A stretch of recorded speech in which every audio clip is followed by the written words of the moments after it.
सभी साथियों का स्वागत है आपके अपने YouTube चैनल स्टडी पॉइंट में। सभी साथियों को पता है कि स्टडी पॉइंट एक ऐसा ऑनलाइन प्लेटफॉर्म है जिस पर आपको अधिकारी से लेकर कर्मचारियों और शिक्षकों के लिए महत्वपूर्ण अपडेट आपको चैनल पर देखने को मिल जाती है।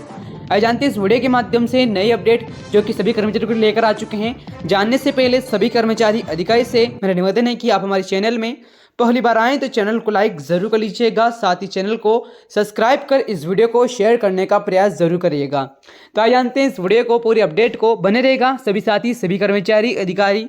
तो जी हाँ साथियों, old pension scheme for central government employees, आपको बताएं कि 2004 में पहले केंद्रीय कर्मचारियों के लिए पूर्ववर्ती पेंशन प्रणाली लागू थी। दैनिक रूप से सरकार पर दबाव डाला जाता है कि पुरानी पेंशन व्यवस्था को फिर से लागू किया जाए। आइए जानते हैं इससे पिछले अपडेट को। पुरानी पेंशन योजना पर आया बड़ा अपडेट, जाने सरकार का फैसला। Old pension scheme central government employees, देश भर में पिछले कुछ समय से पुरानी पेंशन योजना या ओल्ड पेंशन स्कीम ऑफिस को फिर से लागू करने की मांग उठ रही है। इसका राष्ट्रीय स्तर पर अभियान चल रहा है।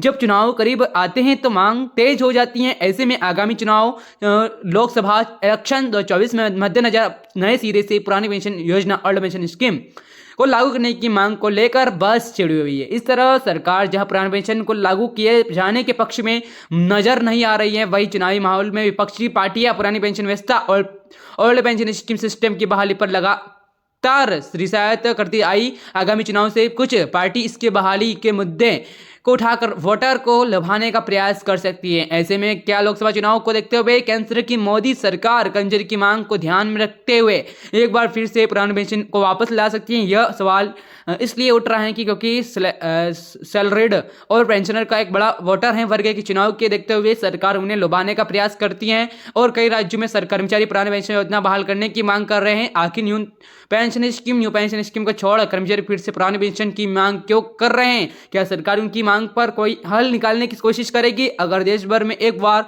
फिर पुरानी पेंशन योजना लागू हुई तो सरकारी कर्मियों के कौन कौन से फायदे होंगे? इन सभी सवालों के जवाब हम आपको देने जा रहे हैं इस वीडियो के माध्यम से, इस अपडेट के माध्यम से।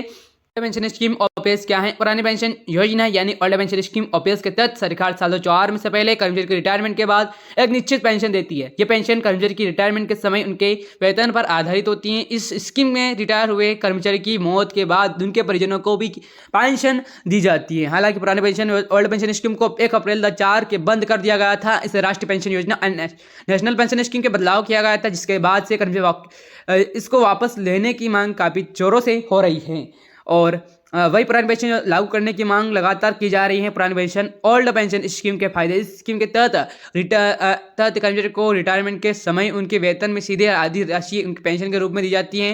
पुरानी पेंशन अगर रिटायरमेंट के बाद कर्मचारी की मृत्यु हो जाती है तो उनके परिजनों का पेंशन राशि दी जाती है और इसके तहत स्कीम पेंशन के लिए कर्मचारी को वेतन से किसी भी तरह की कटौती नहीं होती। ओपीएस ओल्ड पेंशन जैसे रिटायरमेंट के समय कर्मचारी की अंतिम बेसिक सैलरी 50% यानी आधी राशि तक पेंशन के रूप में दिया जाता है और इस स्कीम जरिए रिटायरमेंट के बाद मेडिकल भत्ता और मेडिकल बिलों की रिम्बर्समेंट की सुविधा दी जाती है और इस स्कीम के रिटायर्ड हुए कर्मचारी को 20 लाख रुपए का ग्रेच्युटी की रकम दी जाती है। और ओपीएस बहाली पर सरकार ने फिर से साफ किया है अपना रुख। हालांकि इस योजना को फिर से लागू करने को लेकर सरकार ने अपना रुख एक बार फिर से साफ कर दिया है। लोकसभा में ओल्ड पेंशन स्कीम की बहाली के इस मुद्दे पर को लेकर किए गए सवाल के जवाब वित्त राज्य मंत्री पंकज चौधरी कहा कि सरकार के पास ऐसा कोई प्रस्ताव नहीं है। आरबीआई ने ओपीएस को लेकर किया आग्रह। वही भारतीय रिजर्व बैंक आरबीआई पुरानी पेंशन ओल्ड पेंशन स्कीम यानी ओल्ड पेंशन स्कीम के ओपीएस को लेकर आग्रह किया है कि आरबीआई कहा है कि इसे लागू करने से राज्यों की वित्तीय पर काफी बड़ा दबाव पड़ेगा और विकास से जुड़े खर्चों के लिए उनकी क्षमता सीमित